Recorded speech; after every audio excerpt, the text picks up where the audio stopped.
Hi students, good morning all of you.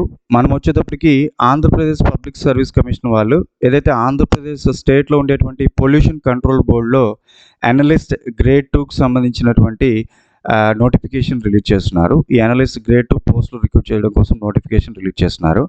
దానికి సంబంధించి మన యాప్ డాక్టర్ ఎన్పి కెమిస్ట్రీ అకాడమీ ఏదైతే గూగుల్ ప్లే స్టోర్లో డాక్టర్ ఎన్పి కెమిస్ట్రీ అకాడమీగా అందుబాటులో ఉందో, సో ఆ యాప్లో మనము ఈ అనలిస్ట్ గ్రేడ్ 2 పోస్టులు రిక్రూట్మెంట్కి సంబంధించి కోర్స్ ఒకటి క్రియేట్ చేసుకున్నాము. సో ఆ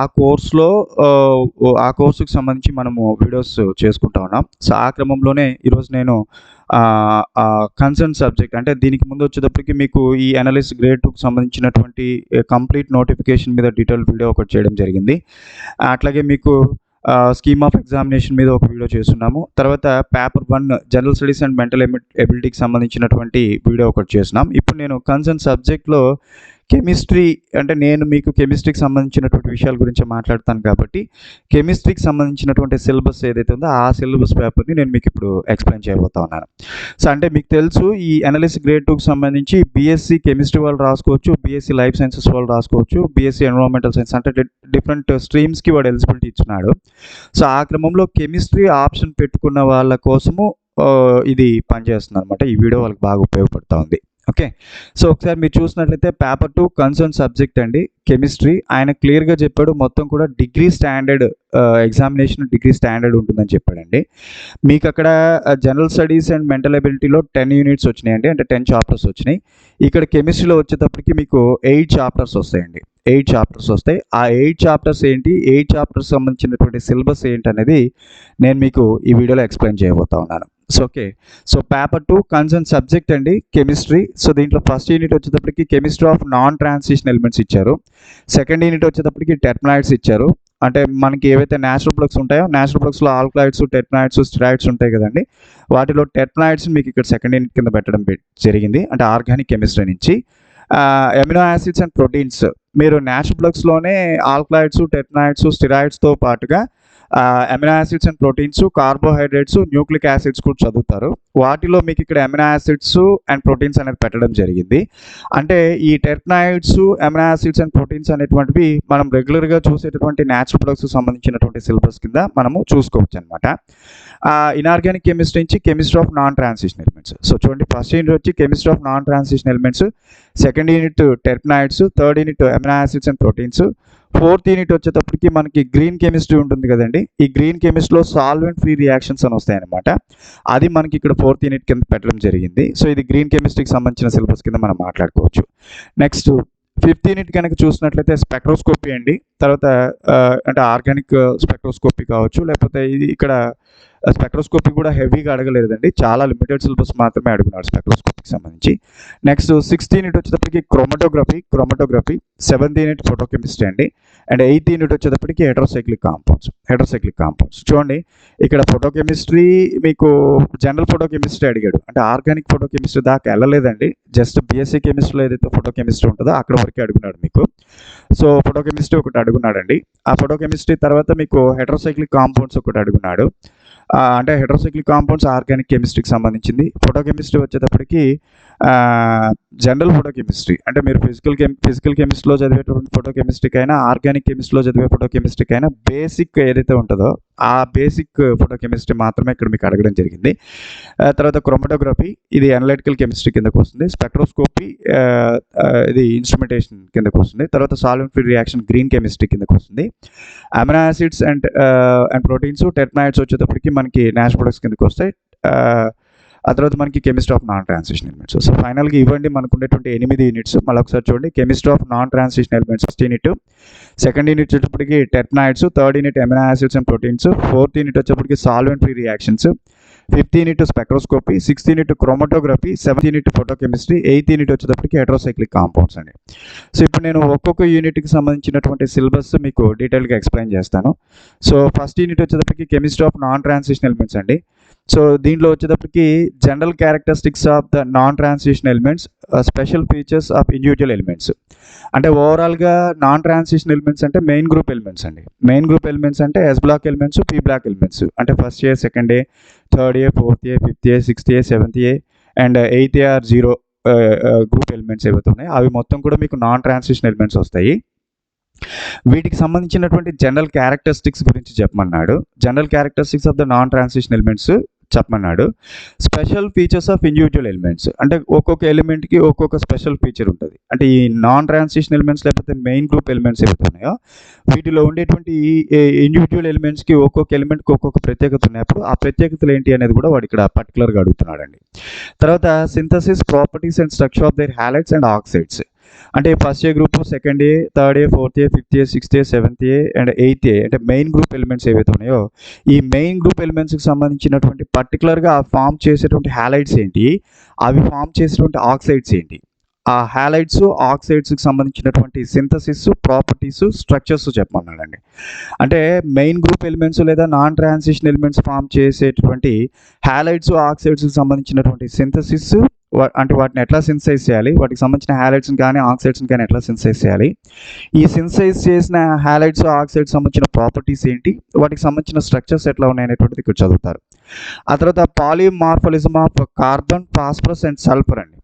అంటే మీకు మనకి కార్బన్ ఫ్యామిలీకి సంబంధించి కార్బన్ యాటము, నైట్రోజన్ ఫ్యామిలీకి సంబంధించి నైట్రోజన్ ఫాస్ఫరస్ యాటము, ఆక్సిజన్ ఫ్యామిలీకి సంబంధించినటువంటి ఆక్సిజన్ సల్ఫర్ అనేటువంటివి ఈ ఈ కార్బను, ఫాస్ఫరస్, సల్ఫర్ యాటమ్స్ అనేటువంటివి పాలిమార్ఫలిజంని ఎగ్జిబిట్ చేస్తాయి. అంటే డిఫరెంట్ మార్ఫలిజమ్స్ని ఎగ్జిబిట్ చేస్తాయి అనమాట. సో వాటికి సంబంధించినటువంటి పాలిమార్ఫలిజం ఏంటనేది ఇక్కడ మనకి చదవాల్సిన అవసరం ఉంది. తర్వాత synthesis properties and structure of boranes and carboranes, boron ఫ్యామిలీకి సంబంధించి బోరేన్స్, కార్బోరేన్స్ అట్లాగే బోరజైన్స్కి సంబంధించినటువంటి సింథసిస్, వాటికి సంబంధించిన ప్రాపర్టీస్ ఎట్లా ఉన్నాయి, వాటికి సంబంధించినటువంటి స్ట్రక్చర్స్ ఏంటి అనేది చదవాలి. ఆ తర్వాత కార్బన్ ఫ్యామిలీకి సంబంధించినటువంటి సిలికాన్ ఫామ్ చేసేటువంటి సిలికేట్స్కి సంబంధించి సింథసిస్ ప్రాపర్టీస్ స్ట్రక్చర్ చదవాలి. కార్బైడ్స్ కూడా కార్బన్ ఫ్యామిలీకి సంబంధించి కార్బన్ ఫామ్ చేసే కార్బైడ్స్కి సంబంధించినటువంటి సింథసిస్ ప్రాపర్టీస్ స్ట్రక్చర్ చదవాల్సిన అవసరం ఉంది. అట్లాగే వీటితో పాటు సల్ఫర్ నైట్రోజన్ కాంపౌండ్స్కి సంబంధించినటువంటి సింథసిస్ ప్రాపర్టీస్ స్ట్రక్చర్స్ చదవాల్సిన అవసరం ఉంది. బోరేన్స్లో ఎలక్ట్రాన్ కౌంటింగ్ రూల్స్ ఉంటాయండి. సో అవి ఎలక్ట్రాన్ కౌంటింగ్ ఇన్ బోరేన్స్లో ఎలక్ట్రాన్ కౌంటింగ్ ఏదైతే ఉంటుందో అది కూడా మనకు చదవాల్సిన అవసరం ఉంది. సో ఈ రకంగా మనకి మొత్తము కెమిస్ట్రీ ఆఫ్ నాన్ ట్రాన్సిషన్ ఎలిమెంట్స్లో సంబంధించినటువంటి సిలబస్ సింపుల్గా వచ్చేటప్పటికి general characteristics of the non transition elements, special features of individual elements, అంటే నాన్ ట్రాన్సిషన్ ఎలిమెంట్స్కి సంబంధించినటువంటి జనరల్ క్యారెక్టరిస్టిక్స్, వాటిలో ఉండేటువంటి ఇండివిజువల్ ఎలిమెంట్స్కి సంబంధించిన స్పెషల్ ఫీచర్స్ చదవాలి. ఆ తర్వాత ఈ నాన్ ట్రాన్సిషన్ ఎలిమెంట్స్కి సంబంధించినటువంటి ఈ నాన్ ట్రాన్సిషన్ ఎలిమెంట్స్ ఫామ్ చేసేటువంటి హ్యాలైడ్స్ ఆక్సైడ్స్కి సంబంధించినటువంటి సింథసిస్ ప్రాపర్టీస్ స్ట్రక్చర్స్ చదవాలి. కార్బన్, ఫాస్ఫరస్, సల్ఫర్ ఫామ్ చేసేటువంటి పాలిమార్ఫలిజం గురించి చదవాలి, ఎగ్జిబిట్ చేసే పాలిమార్ఫలిజం గురించి చదవాలి. ఆ తర్వాత boranes, carboranes, borazines, silicates, carbides, sulphur nitrogen compounds form చేసేటువంటి అంటే సల్ఫర్ నైట్రోజన్ కాంపౌండ్స్కి సంబంధించిన సింథసిస్ ప్రాపర్టీస్ స్ట్రక్చర్స్ చదవాల్సిన అవసరం ఉంది. దీంతోపాటు ఎలక్ట్రాన్ కౌంటింగ్, బోరేన్స్కి సంబంధించిన ఎలక్ట్రాన్ కౌంటింగ్ కూడా చదవాలి. ఇది ఫస్ట్ యూనిట్.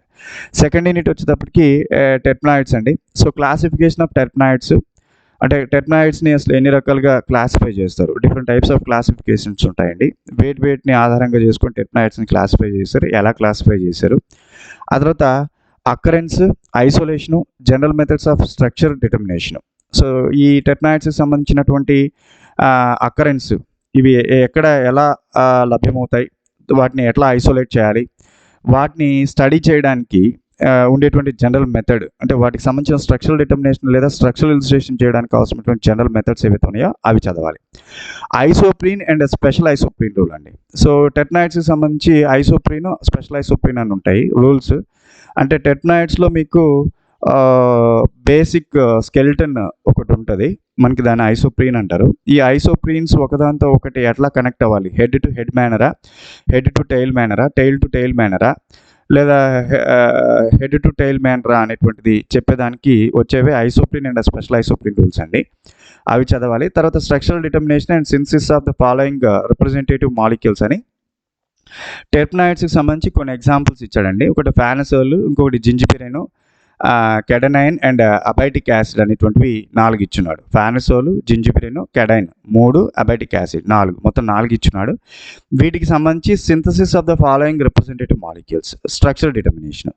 అంటే ఈ 4 మాలిక్యూల్స్కి సంబంధించి స్ట్రక్చరల్ డిటర్మినేషన్ ఆర్ స్ట్రక్చరలైజేషన్ చేయాలి. దాంతోపాటు సింథసిస్, వీటికి సింథసిస్కి వీటి 4కి సంబంధించిన సింథసిస్ కూడా చెప్పాలండి. అది మీకు టెర్మినాయిడ్స్కి సంబంధించినటువంటి సిలబస్.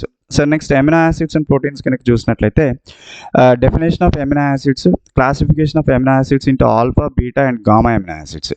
అంటే అసలు ఎమినో యాసిడ్స్ అంటే ఏంటో డెఫినేషన్ చెప్పాలి. తర్వాత ఎమినో యాసిడ్స్ని alpha amino acids, beta amino acids, gamma amino acids కింద ఎట్లా క్లాసిఫై చేశారని చెప్పాలి. తర్వాత natural and essential amino acids, definition and examples. Amino యాసిడ్స్లో essential, non essential amino acids ఉంటాయి. అట్లాగే న్యాచురల్ ఎమినో యాసిడ్స్ కూడా ఉంటాయి అన్నమాట. వాటి యొక్క డెఫినేషన్స్, వాటికి సంబంధించిన ఎగ్జాంపుల్స్ చెప్పాలి. ఆ తర్వాత ఇందాక మీరు ఇక్కడ ఎమినో యాసిడ్స్ని ఆల్ఫా, బీటా, గామా ఎమినో యాసిడ్స్కి క్లాసిఫై చేశారు కదా. వాటిలో ఏవైతే ఆల్ఫా ఎమినో యాసిడ్స్ ఉన్నాయో ఆ ఆల్ఫా ఎమినో యాసిడ్స్ని మళ్ళీ acidic, basic and neutral amino acids కింద క్లాసిఫై చేయాలి. అంటే డిఫరెంట్ ఎమినో యాసిడ్స్ తీసుకొని ఆ ఎమినో యాసిడ్స్లో ఏవి ఎసిడిక్ ఎమినో యాసిడ్స్, ఏవి బేసిక్ ఎమినో యాసిడ్స్, ఏవి న్యూట్రల్ ఎమినో యాసిడ్స్ అనేది చెప్పాలి with examples. So methods of synthesis అండి. మెథడ్స్ ఆఫ్ సింథసిస్ అంటే general methods of synthesis of alpha amino acids with specific examples glycine, alanine, valine and leucine. ఈ 4 amino యాసిడ్స్ని మీరు synthesise చేయాలి. అంటే ఆల్ఫా ఎమినో యాసిడ్స్ని సింథసైజ్ చేయడానికి ఉండేటువంటి జనరల్ మెథడ్స్ ఏవైతే ఉన్నాయో అవి తీసుకొని ఆ జనరల్ మెథడ్స్ని ఉపయోగించి గ్లైసిన్ని, వాలైన్ని అండ్ ల్యూసిన్ని సింథసైజ్ చేయాలి. For example from halogenated carboxylic acid కొన్ని మెథడ్స్ వాడే ఇచ్చాడు మనకి.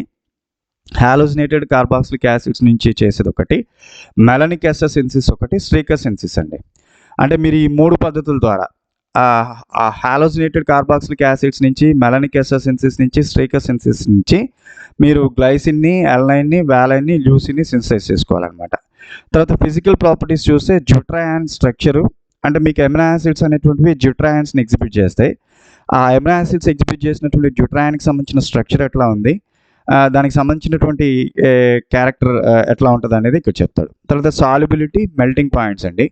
సో వీటికి సంబంధించినటువంటి సాల్యుబిలిటీ ఎట్లా ఉంది, అంటే జ్యూట్రాయాన్స్కి సంబంధించినటువంటి సాల్యుబిలిటీ ఎట్లా ఉంది, డిఫరెంట్ ఎమినో యాసిడ్స్ ఎగ్జిబిట్ చేసే డిఫరెంట్ జ్యూట్రాయాన్స్కి సంబంధించిన సాల్యుబిలిటీ ఎట్లా ఉంది, వాటికి సంబంధించిన డిఫరెంట్ జ్యూట్రాయాన్స్కి సంబంధించిన మెల్టింగ్ పాయింట్స్ ఎట్లా ఉన్నాయి, వాటికి సంబంధించిన ఎంపోటిక్ క్యారెక్టర్ ఏంటి, అట్లాగే వాటికి సంబంధించినటువంటి ఐసోఎలక్ట్రిక్ పాయింట్స్.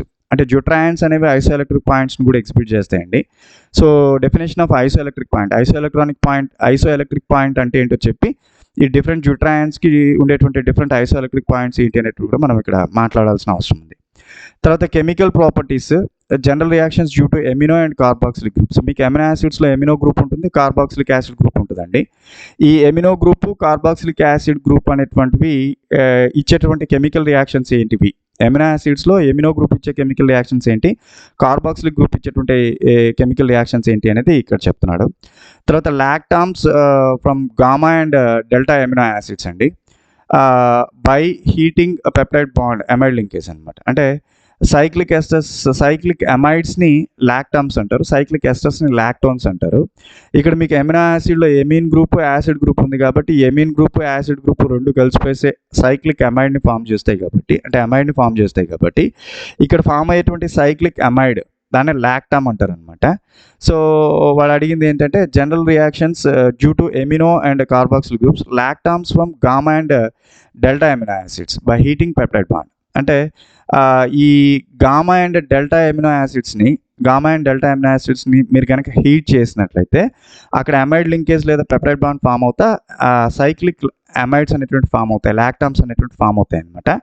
అది ఎట్లా అనేది చెప్తున్నాడు. తర్వాత structure and nomenclature of peptides and proteins. మీకు ఇక్కడ 2 ఎమినో యాసిడ్స్ కలిసిపోయేసి ఒక పెప్టైడ్ బాండ్ ఫామ్ చేస్తే ఇట్లా ఒక పాలీపెప్టైడ్ బాండ్ అనేది కనుక ఫామ్ అయినట్లయితే ఆ పాలీపెప్టైడ్ లేదా ప్రోటీన్కి సంబంధించి నామెన్క్లేచర్ ఎట్లా ఇవ్వాలి. Polypeptides are nothing but proteins అండి. ప్రోటీన్స్ యొక్క నామెన్క్లేచర్ ఎట్లా ఉంటుంది అనేది మీకు ఇక్కడ చెప్పాలన్నమాట. ఇది మీకు 3rd unit. So next 4th unit అండి, నేను మీకు ఆల్రెడీ చెప్పాను ఇది గ్రీన్ కెమిస్ట్రీకి సంబంధించినటువంటి సిలబస్ అని. So solvent free reactions, solvent free techniques అనమాట. దాంట్లో reactions on solid mineral support. So minerals ఏవైతే ఉంటాయో సాలిడ్ స్టేట్లో ఉండేవి వాటి సపోర్ట్ని తీసుకొని వాటి మీద ఏ రకమైనటువంటి కెమికల్ రియాక్షన్స్ జరుగుతున్నాయి అనేది అదొకటి చదవాలి. తర్వాత ఫేజ్ ట్రాన్స్ఫర్ కెటాలిసిస్ అండి. దాంట్లో మళ్ళీ మీకు C alkylation, N alkylation, S alkylation, Darzens reaction S alkylation, Darzens reaction, Wittig reaction చదవాల్సినటువంటి అవసరం ఉంటుంది. తర్వాత అల్ట్రాసౌండ్ అసిస్టెడ్ గ్రీన్ సిన్సిస్ అండి. ఈ అల్ట్రాసౌండ్ అసిస్టెడ్ గ్రీన్ సిన్సిస్ కింద ఆక్సిడేషన్స్, రిడక్షన్స్, హైడ్రోపోరేషను, బోవెల్ట్ రియాక్షను, స్ట్రీకర్ రియాక్షను చదవాలి. తర్వాత మైక్రోవేవ్ అసిస్టెడ్ గ్రీన్ సిన్సిస్ అండి. సో దీని కింద Biginelli reaction, aza Michael reaction, Suzuki reaction, Stille reaction, Sonogashira reaction, ఇవి మనకి కప్లింగ్ రియాక్షన్స్ అండి. ఈ Suzuki coupling reaction, Stille coupling reaction, Sonogashira coupling reactions ఉంటాయన్నమాట. అవి ఒకటి మనం ఇక్కడ చదవాలి. తర్వాత స్పెక్ట్రోస్కోపీ అండి. ఇక్కడ రెగ్యులర్గా ఆర్గానిక్ స్పెక్ట్రోస్కోపీ ఏదైతే ఉంటుందో అది మొత్తం కూడా మనకి ఇప్పుడు ఇవ్వలేదు, చాలా లిమిటెడ్ సిలబస్ ఇచ్చారు 5th యూనిట్లో స్పెక్ట్రోస్కోపీ కింద. జనరల్ ఫీచర్స్ ఆఫ్ అబ్జార్ప్షన్కి సంబంధించి Beer's Lambert's law and its limitations. Beer's Lambert's law అంటే ఏంటో చదవాలి. ఆ తర్వాత బేస్ లాంబర్ట్స్ లాకి సంబంధించినటువంటి లిమిటేషన్స్ ఏవైతే ఉన్నాయో అవి కూడా చదవాలి. తర్వాత ట్రాన్స్మిటెన్స్, అబ్జార్బెన్స్ అండ్ మోలార్ అబ్జార్బిటీ. అంటే ఇక్కడ జనరల్ ఫీచర్స్ ఆఫ్ అబ్జార్ప్షన్లోనే ట్రాన్స్మిటెన్స్ అంటే ఏంటి, అబ్జార్బెన్స్ అంటే ఏంటి, మోలార్ అబ్జార్బిటీ అంటే ఏంటి అనేది చదవాలి. తర్వాత single and double beam స్పెక్ట్రోఫోటోమీటర్స్.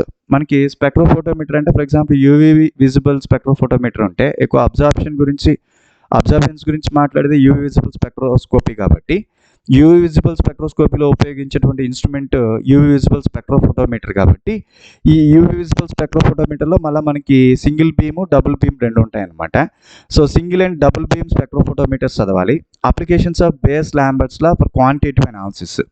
So అంటే క్వాంటిటేటివ్ అనాలిసిస్ క్వాలిటీ కాదండి, క్వాంటిటీ, దట్ మీన్స్ నెంబర్, ఎంత నెంబర్లో ఉన్నాయని చెప్పేదానికి బేస్ లాంబర్ట్స్లకు సంబంధించినటువంటి అప్లికేషన్స్ అనమాట. ఇక్కడ మీకు 2 అప్లికేషన్స్ ఇచ్చాడు. ఒకటి క్రోమియం ఇన్ పొటాషియం డైక్రోమేట్, అంటే పొటాషియం డైక్రోమేట్లో క్రోమియం ఎంత ఉంది అనే దానికి బేస్ లాంబర్ట్స్లో ఎట్లా పనిచేస్తుంది. అట్లాగే మ్యాంగనీస్ ఇన్ సల్ఫేట్, మ్యాంగనీస్ సల్ఫేట్లో మ్యాంగనీస్ ఎంత ఉంది అంటే క్వాంటిటీ ఎంత, మ్యాంగనీస్ సల్ఫేట్లో మ్యాంగనీస్ క్వాంటిటీ ఎంత, పొటాషియం డైక్రోమేట్లో క్రోమియం క్వాంటిటీ ఎంత అనేటువంటిది చెప్పేదానికి క్వాంటిటేటివ్ అనాలిసిస్ అంటారు. ఈ క్వాంటిటేటివ్ అనాలిసిస్కి మనకి బేస్ లాంబర్ట్స్లో అనేటువంటిది ఉపయోగపడుతుంది. దానికి సంబంధించిన అప్లికేషన్స్ చదవాలి.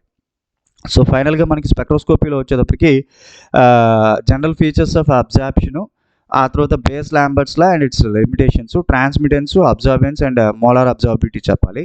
Single and double beam spectrophotometers చెప్పాలి. అప్లికేషన్స్ ఆఫ్ బేస్ లాంబర్ట్స్లో ఫర్ క్వాంటిటేటివ్ అనాలిసిస్ ఆఫ్ చెప్పాలి. అంటే పొటాషియం డైక్రోమేట్లో క్రోమియం యొక్క క్వాంటిటీ, మ్యాంగనీస్ సల్ఫేట్లో మ్యాంగనీస్ యొక్క క్వాంటిటీ ఉంటుంది అనేటువంటిది చెప్పాలి. ఇది స్పెక్ట్రోస్కోపీ అండి.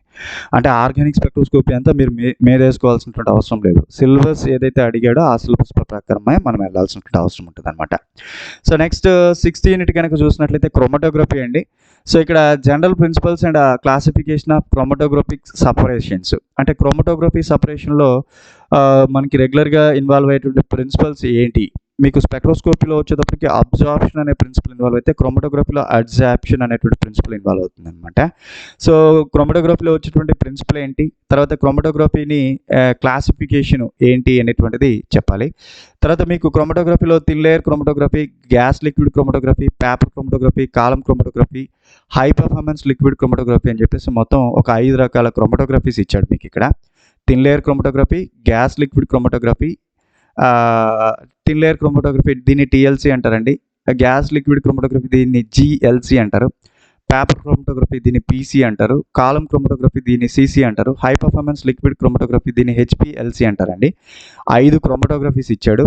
5టికి సంబంధించి థిన్ లేయర్ క్రోమటోగ్రఫీకి సంబంధించిన classification, principle, experimental technique, sample, applications, development of plate, retardation factor. అంటే మీకు థిన్ లేయర్ క్రోమటోగ్రఫీ సంబంధించినటువంటి థిన్ లేయర్ టీఎల్సీ ప్లేట్ని ఎట్లా డెవలప్ చేయాలి, రిటార్డేషన్ ఫ్యాక్టర్, ఆర్ఎఫ్ ఫ్యాక్టర్ అంటే ఏంటి, తర్వాత ఈ శాంపిల్ అప్లికేషన్, థిన్ లేయర్ క్రోమటోగ్రఫీకి సంబంధించినటువంటి అప్లికేషన్స్ ఏంటి, దానికి సంబంధించిన ఎక్స్పెరిమెంటల్ టెక్నిక్, ప్రిన్సిపల్, అది ఏ ప్రిన్సిపల్ని బేస్ చేసుకుని పనిచేస్తుంది, దానికి సంబంధించిన క్లాసిఫికేషన్స్ అన్నీ కూడా మీరు థిన్ లేయర్ క్రోమటోగ్రఫీలో చదవాలి.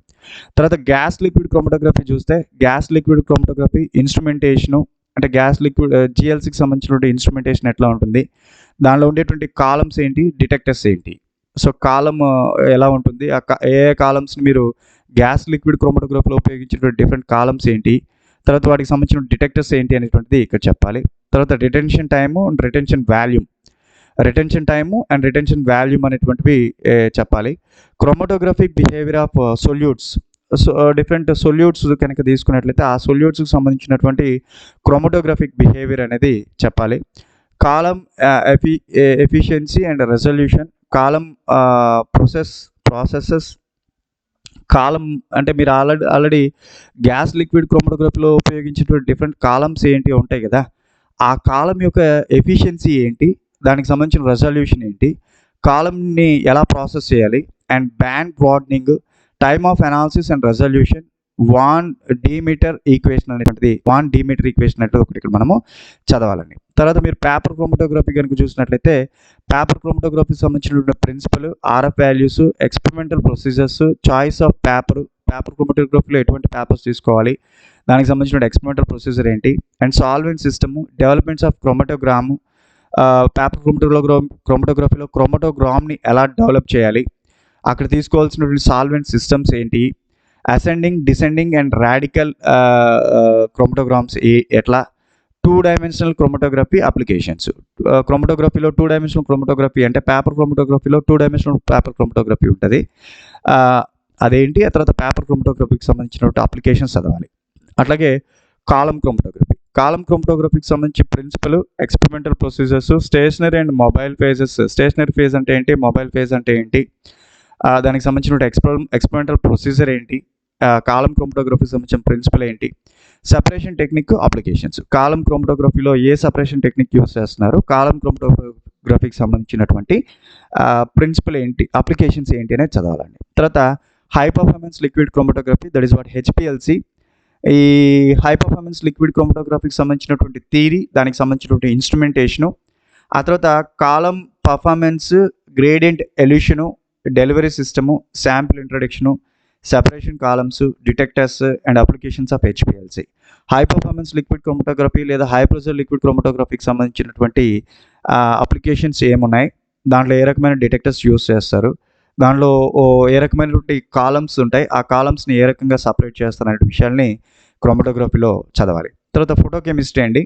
ఫోటోకెమిస్ట్రీ నేను చెప్పాను కదా, మొత్తం ప్యూర్గా బీఎస్సీ స్టాండర్డ్లో ఉండే ఫోటోకెమిస్ట్రీ ఇచ్చారు, ఎందుకంటే ఇది డిగ్రీ క్వాలిఫికేషన్తో పెట్టినటువంటి ఎగ్జామ్ కాబట్టి. Difference between thermal and photochemical process, laws of photochemistry, దాని కింద Grotthuss Draper's law and Stark Einstein's law of photochemical equivalence. తర్వాత quantum yield, photochemical reaction mechanism, దీంట్లో hydrogen chloride and hydrogen bromide reactions అండి. ఆ తర్వాత qualitative description of fluorescence, phosphorescence, Jablonski diagram, photosensitized reactions అండి, వీటిని energy transfer process అంటారు. దానికి సంబంధించిన సింపుల్ ఎగ్జాంపుల్స్ అంటే ఫోటోసెన్సిటైజ్డ్ రియాక్షన్స్కి సంబంధించి కొన్ని ఎగ్జాంపుల్స్ కూడా మీకు ఇక్కడ అడిగాడు అనమాట. ఇది సింపుల్గా జనరల్ ఫోటోకెమిస్ట్రీ అండి, అసలు ఫోటోకెమిస్ట్రీకి సంబంధించిన జనరల్ పార్ట్ అంతా చెప్తే మీకు సరిపోతుంది ఇక్కడ. సో నెక్స్ట్ హెట్రోసైక్లిక్ కాంపౌండ్స్ అండి. హెట్రోసైక్లిక్ కాంపౌండ్స్కి సంబంధించి introduction and definition. Heterocyclic compounds అంటే ఏంటి అనేది, హెట్రోసైక్లిక్ కాంపౌండ్స్ సంబంధించిన ఇంట్రడక్షన్ చెప్పాలి, ఆ తర్వాత హెట్రోసైక్లిక్ కాంపౌండ్స్ సంబంధించిన డెఫినేషన్ చెప్పాలి. Simple 5 membered ring compounds with 1 Hetero atom. అంటే మీరు డిగ్రీలో చదువుతారు కదా, ఫ్యూరాను, పిర్రోలు, థయోఫిన్ అనేది చదువుతారు. ఇక్కడ కూడా ఈ ఫ్యూరాను, థయోఫిన్ అండ్ పిర్రోల్ ఇచ్చాడు. ఇవి సింగిల్ హెట్రో యాటమ్ కలిగినటువంటి, ఫ్యూరాన్లో ఆక్సిజన్ ఒకటే ఉంటుంది, థయోఫిన్లో సల్ఫర్ ఒకటే ఉంటుంది, పిర్రోల్లో నైట్రోజన్ ఒకటే ఉంటుంది. కాబట్టి ఇవి simple 5 membered rings compounds with 1 Hetero atom ఉండే వాటికి ఎగ్జాంపుల్స్ కిందకి వస్తాయి. సో వీటికి సంబంధించి ఆరోమేటిక్ క్యారెక్టర్ చదవాలి. అంటే ఫ్యూరాన్ ఆరోమేటిక్ క్యారెక్టర్ ఏంటి, పిర్రోల్ ఆరోమేటిక్ క్యారెక్టర్ ఏంటి, థయోఫిన్ ఆరోమేటిక్ క్యారెక్టర్ ఏంటో చదవాలి. అట్లాగే వాటి యొక్క ప్రిపరేషన్ ఫ్రమ్ 1,4-డైకార్బల్ కాంపౌండ్స్, పాల్క్నార్ సింథసిస్. హెట్రోసైక్లిక్ కాంపౌండ్స్ని సింథసైజ్ చేసేదానికి కొన్ని నేమ్డ్ రియాక్షన్స్ ఉంటాయి, వాటిలో పాల్క్నార్ సింథసిస్ అనేది ఒకటి. తర్వాత 1,4-డైకార్బల్ కాంపౌండ్స్ని తీసుకొని కూడా మనం హెట్రోసైక్లిక్ కాంపౌండ్స్ని ప్రిపేర్ చేసుకోవచ్చు. ఇక్కడ ఈ 2 ప్రిపరేషన్స్ అడిగాడు. తర్వాత ప్రాపర్టీస్ చూస్తే acid character of pyrrole, electrophilic substitution at second and fifth positions. ఆ ఎలక్ట్రోఫిలిక్ సబ్స్టిట్యూషన్స్లో హాలోసినేషన్, నైట్రేషన్ అండ్ సల్ఫోనేషన్ చెప్పాడు. అంటే మీకు పిర్రోల్కి సంబంధించి పిర్రోల్లో ఎలక్ట్రోఫిలిక్ సబ్స్టిట్యూషన్, పిర్రోల్ అనేది న్యూక్లియోఫైల్గా యాక్ట్ చేస్తే పిర్రోల్లో ఎలక్ట్రోఫిలిక్ సబ్స్టిట్యూషన్ రియాక్షన్స్ ఎక్కడ జరుగుతాయి, అవి పిర్రోల్కి సంబంధించి 2nd, 5th పొజిషన్లో జరిగేటువంటి ఎలక్ట్రోఫిలిక్ సబ్స్టిట్యూషన్ రియాక్షన్స్ ఏంటి, వాటిలో particularly halogenation, nitrogen, sulphonation reactions ఎట్లా ఉంటాయి అండర్ మైల్డ్ కండిషన్స్ అని చెప్పాడు. తర్వాత Diels Alder reaction in furan. Furan Diels Alder రియాక్షన్లో ఇన్వాల్వ్ అయితే ఎట్లా ఉంటుంది అనేది. తర్వాత పిరిడిన్ ఒకటి అడిగాడు. అంటే ఇక్కడ మీకు మొత్తము 4 హెటరోసైక్లిక్ కాంపౌండ్స్ అడుగుతున్నాడండి. 3 వచ్చేటప్పటికి 5 membered single heteroatom contained heterocyclic compounds. ఒకటి వచ్చేటప్పటికి single heteroatom containing 6 membered heterocyclic compound, that is nothing but pyridine. అంటే మొత్తం ఫ్యూరాను, పిర్రోలు, థయోఫిన్తో పాటు పిరిడిన్ అనేటువంటి మొత్తం 6 హెటరోసైక్లిక్ కాంపౌండ్స్ ఇస్తున్నారు మీకు ఇక్కడ. సో పిరిడిన్ వచ్చేటప్పటికి పిరిడిన్కి సంబంధించిన స్ట్రక్చరు, బేసిసిటీ, తర్వాత aromaticity, comparison with pyrrole, 1 method of preparation and properties. So పిరిడిన్కి సంబంధించి స్ట్రక్చర్ చెప్పాలండి, అట్లాగే పిరిడిన్కి సంబంధించిన బేసిసిటీ చెప్పాలి. ఆ తర్వాత aromaticity, comparison with pyrrole, pyridine యొక్క ఆరోమెటిసిటీని పిర్రోల్తో కంపేర్ చేయాలి. పిరిడిన్ యొక్క ఆరోమెటిసిటీని పిర్రోల్తో కంపేర్ చేయాలి. And 1 method of preparation and properties. So పిరిడిన్కి సంబంధించి ప్రిపరేషన్స్లో ఒక మెథడ్ చెప్పమని అడుగుతున్నాడు, అండ్ ప్రాపర్టీస్ కూడా ఒక ప్రాపర్టీస్ చెప్పమని చెప్పి అడుగుతున్నాడు. Reactivity towards nucleophilic substitution reactions. Pyridine అనేది బేసికల్గా పిరిడిన్ న్యూక్లియోఫైల్, బట్ పిరిడిన్లో నైట్రోజన్ అనేది ఉండడం వల్ల పిరిడిన్కి దాని యొక్క న్యూక్లియోఫిలిసిటీ తగ్గి దాని ఎలక్ట్రోఫిలిక్ క్యారెక్టర్ పెరుగుతుంది అనమాట. ఎప్పుడైతే పిరిడిన్కి ఎలక్ట్రోఫిలిక్ క్యారెక్టర్ పెరిగిందో అప్పుడు దాని మీద న్యూక్లియోఫిలిక్ సబ్స్టిట్యూషన్ రియాక్షన్స్ జరుగుతాయి. సో అలా పిరిడిన్లో జరిగేటువంటి న్యూక్లియోఫిలిక్ సబ్స్టిట్యూషన్ రియాక్షన్స్ ఏవైతే ఉన్నాయో, ఈ న్యూక్లియోఫిలిక్ సబ్స్టిట్యూషన్ రియాక్షన్స్కి పిరిడిన్ యొక్క రియాక్టివిటీ ఏ రకంగా ఉంది, that is what reactivity towards nucleophilic substitution reaction. Pyridine reactivity అంటే పిరిడిన్ న్యూక్లియోఫిలిక్ సబ్స్టిట్యూషన్ రియాక్షన్స్లో ఏ రకంగా రెస్పాండ్ అవుతుంది, ఏ రకమైన న్యూక్లియోఫిలిక్ సబ్స్టిట్యూషన్ రియాక్షన్స్ ఇస్తుంది అనేది ఇక్కడ అడిగాడు. ఒక రకంగా ఇది కూడా ప్యూర్గా మీకు బీఎస్సీ సిలబస్ అండి, హెటరోసైక్లిక్ కాంపౌండ్స్ కూడా. సో సిలబస్ కొంత మటుకు 8 యూనిట్స్ ఉంది. ఈ 8 యూనిట్స్ ఆఫ్ సిలబస్ మీరు జాగ్రత్తగా చదువుకోండి. 8 యూనిట్స్ ఆఫ్ సిలబస్ కనుక మీరు జాగ్రత్తగా చదువుకున్నట్లయితే అంటే కెమిస్ట్రీకి సంబంధించి ఈ 8 యూనిట్స్ ఆఫ్ సిలబస్. ఇంకొక విషయం గుర్తుపెట్టుకోండి, ఇక్కడ మనకి కెమిస్ట్రీతో పాటు వేరే సబ్జెక్ట్స్ వాళ్ళు కూడా ఆప్షన్ పెట్టుకుంటారు. వాళ్ళకి ఆ సబ్జెక్ట్ ఈజీ అయ్యి ఎక్కువ స్కోర్ తెచ్చుకోగలిగారు అనుకోండి, మనం వెనకబడిపోతాం. అందుకని ఇక్కడ మనము కెమిస్ట్రీలో ఎక్కువ స్కోర్ చేసుకోవాలి. మనది కెమిస్ట్రీ సబ్జెక్టు, వాడు ఇచ్చింది కూడా 8 చాప్టర్సే కాబట్టి ఇక్కడ ఎక్కువ స్కోర్ చేసుకోవాలి. దీంతోపాటు జనరల్ స్టడీస్లో కూడా మీరు ఎక్కువ స్కోర్ చేసుకోవాలి. ఓకే, సో మీకు ఎగ్జామ్ కొంచెం ఎలక్షన్స్ వాటి కారణంగా ఎగ్జామ్ కొంచెం లేట్ అయ్యేదానికి ఆస్కారం ఉంటుంది కాబట్టి 1 or 2 months కొద్దిగా జూలై, ఆగస్ట్లో అట్లా ఉండేదానికి అవకాశం ఉంటుంది కాబట్టి మీరు ఈరోజు మనము ఏప్రిల్లో ఉన్నాం. సో ఏప్రిల్ 17th ఉన్నాం మనం.